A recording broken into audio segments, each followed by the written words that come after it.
मणिपुर नाम का एक गांव था। उस गांव में 4 दोस्त थे जो गर्मी के कहर से परेशान थे। उन्होंने प्लान बनाया कि हम गर्मी में कहीं बाहर चलते हैं। सभी गर्मी में बाहर घूमने के लिए तैयार हो गए और बाइक लेकर निकल गए घूमने के लिए। नील, तूने माटीपुर के बारे में पहले कभी सुना है? नहीं यार, लेकिन ये जगह गूगल मैप पर भी नहीं दिख रही। कहीं तू हमें भूला भटका गांव तो नहीं ले जा रहा? आरव, तूने कहा था यहाँ पुराने मंदिर और बावड़ी हैं, लेकिन ये जगह तो सुनसान और वीरान लग रही है। शायद यहीं की गर्मी लोगों को भगा ले गई हो। धूप बहुत तेज थी। दूर दूर तक कोई नजर नहीं आ रहा था। गांव में घुसते ही पेड़ सूखे हुए, कुएं सूखे और घर खंडहर नजर आते हैं। एक टूटी झोपड़ी के पास से आवाज आती है। वो लोग उस झोपड़ी के पास जाते हैं और देखते हैं कि उस झोपड़ी में एक बूढ़ी अम्मा खटिया पर लेटी हैं। कौन हो तुम लोग? यहाँ क्यों आए हो? हम सिर्फ घूमने आए हैं अम्मा। ये गांव वीरान क्यों है और यहाँ के सब लोग कहाँ हैं? माटीपुर अब जीते जागते लोगों की जगह नहीं रही बच्ची। हर साल जब गर्मी की लहर चरम पर होती है, वो लौटती है। कौन लौटती है? रूपवती।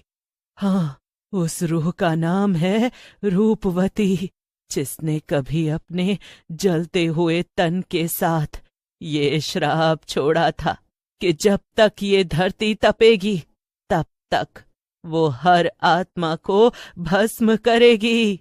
मतलब ये गांव सच में भूतिया है?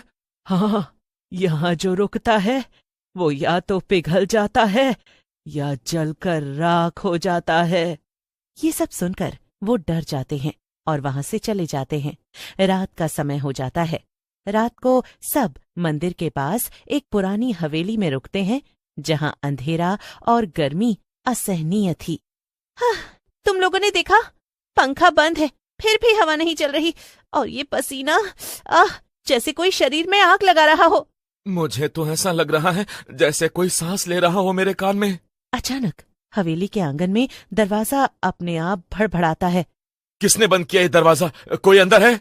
टॉर्च की रोशनी में एक धुंधली परछाई नजर आती है। एक लड़की जलते हुए बालों और लाल आंखों के साथ दिखाई देती है। गर्मी आई है और अब तुम सब जलोगे। अगली सुबह सब डर के मारे अम्मा के पास भागते हैं।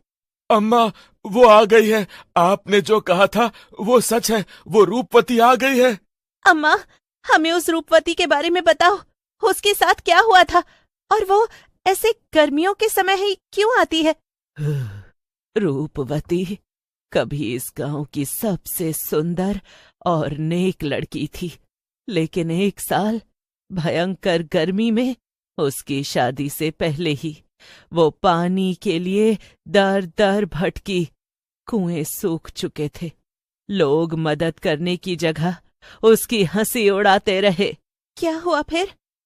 आखिर एक दिन जलते सूरज के नीचे उसकी चीखें सबने सुनी। उसने खुद को आग लगा ली और श्राप दिया, जैसे मैं इस गर्मी में मरी वैसे ही ये गांव भी हर गर्मी में जलेगा। तभी से हर साल लू के साथ उसकी आत्मा लौटती है। तभी राजीव अचानक लापता हो जाता है। राजीव कहाँ गया? वो तो मेरे साथ ही था। मतलब वो जल गया। एक बार फिर वही भूतनी आती है। मैंने कहा था गर्मी मेरी है, तुम मेरे गांव में नहीं रुक सकते। एक ही रास्ता है, पुराना कुआं जो अब बंद है। उसके नीचे एक देवी की मूर्ति है, उसे जल से स्पर्श कर दो, तभी ये श्राप टूटेगा। अम्मा की बात सुनकर उस कुएं की ओर दौड़ते हैं। रास्ते में लू की हवा से सबके कपड़े जलने लगते हैं। नील गिर जाता है। सिया कुएं के नीचे उतरती है। ओ माँ, इस गांव को तपा मत, तेरा ही अंश शांति दे सकता है।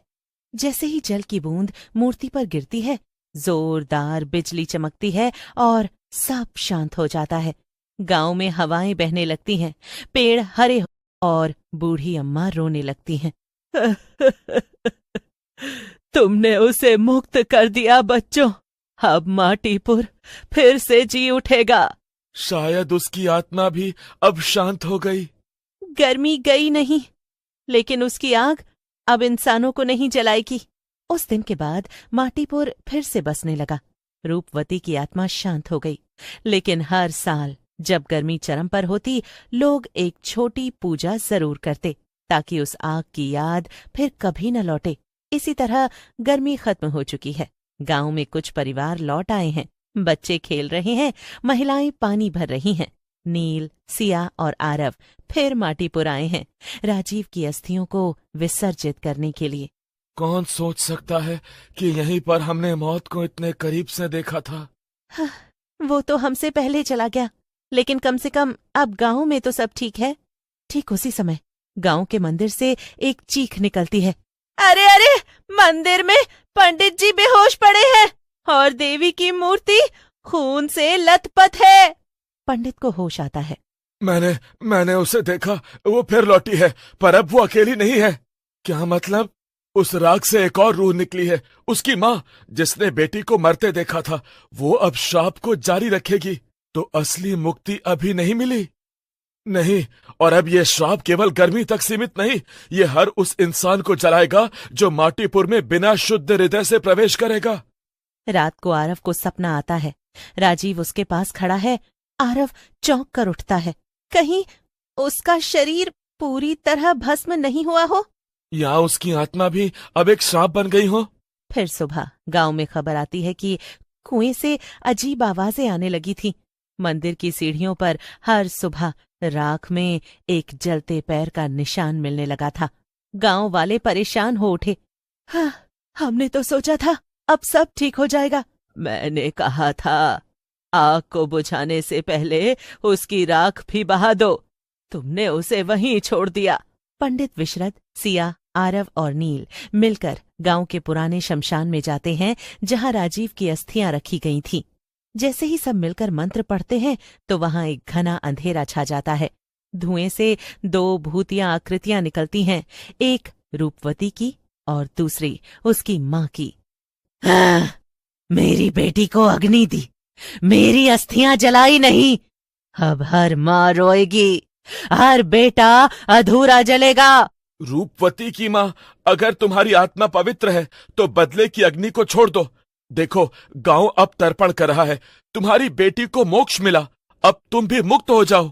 एक पल को सब शांत हो जाता है। फिर पंडित विशेष पूजा करता है। गांव वाले मिलकर शुद्धिकरण करते हैं। रात के अंत में आकाश में एक रोशनी दिखाई देती है और दोनों रूहें एक साथ ऊपर चली जाती हैं। 2 साल बीत चुके हैं। माटीपुर में अब लोग रहते हैं, खेतों में फसल उगने लगी है, लेकिन एक गर्मी फिर से दरवाजे पर है और इस बार आग हवा से नहीं, लोगों की आत्मा से निकलेगी।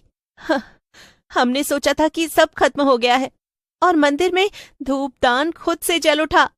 सब मिलकर गांव के बीचों बीच उस पुराने मंदिर के पास एक त्रिभुज आकृति में बैठते हैं। धीरे धीरे हवा गर्म होने लगती है, आकाश लाल हो जाता है। राजीव की आकृति हवा में बनती है। क्यों बुलाया मुझे? तुम्ही ने तो मुझे छोड़ा था, मुझे अग्नि दी, लेकिन स्मृति नहीं। माफ कर दो भाई, हमें लगा तुम मुक्त हो गए। मुक्ति वो नहीं होती जो तुम सोचते हो। मुझे जलाया गया, लेकिन मेरी राख फैलाई नहीं गई। अब मैं हर उस आत्मा के साथ जलता हूं जो अधूरी मौत मरती है। मैं राजीव को मुक्त करूंगी। सिया मिट्टी में जल और फूल मिलाकर एक दीपक राजीव की ओर बढ़ाती है। तू अब सिर्फ एक भूत नहीं, तू हमारा दोस्त था। हवा शांत हो जाती है। मंदिर की घंटियां अपने आप बज उठती हैं और इसी तरह सब पहले जैसा सब ठीक हो जाता है।